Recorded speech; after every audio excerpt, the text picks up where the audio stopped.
Les latéraux font tout. Ils attaquent, ils défendent, ils sont tout simplement partout dans leur couloir.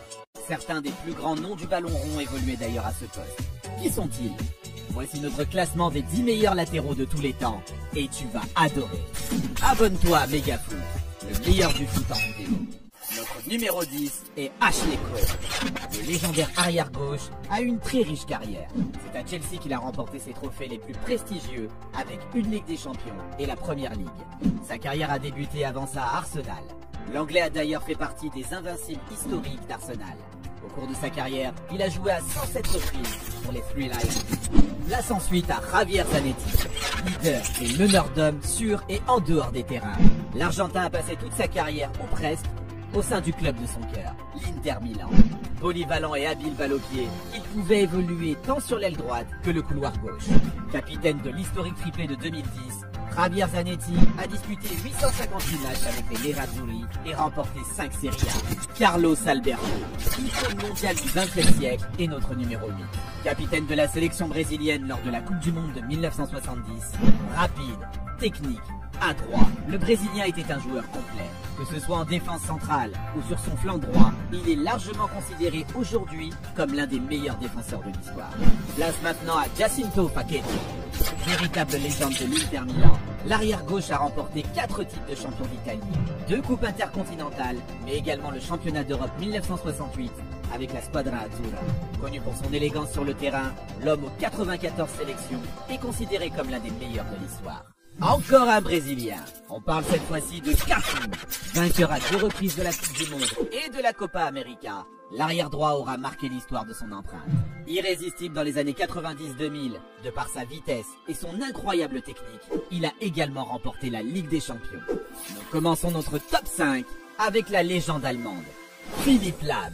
À gauche, à droite ou au milieu de terrain, sa polyvalence et sa lecture du jeu ont été tout au long de sa carrière décisives.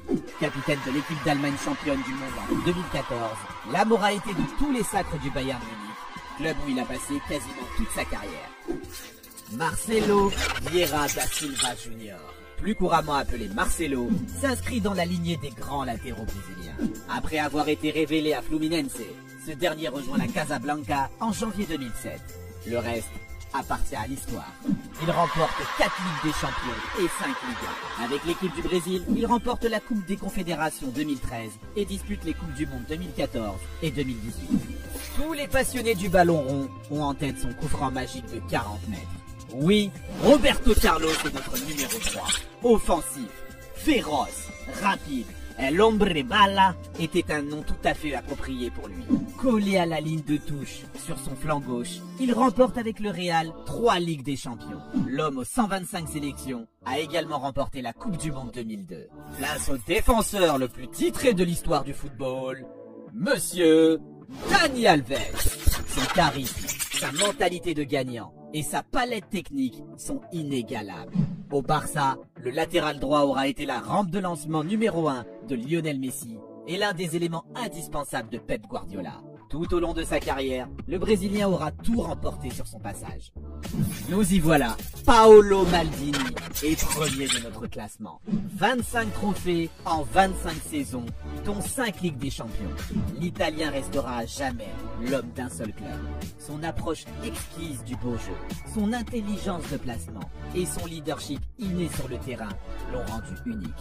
S'il évolue au poste de défenseur central à la fin de sa carrière, Paolo Maldini a surtout joué en tant qu'arrière gauche. Il a marqué l'histoire de l'Italie et toute une génération de footballeurs, moi y compris.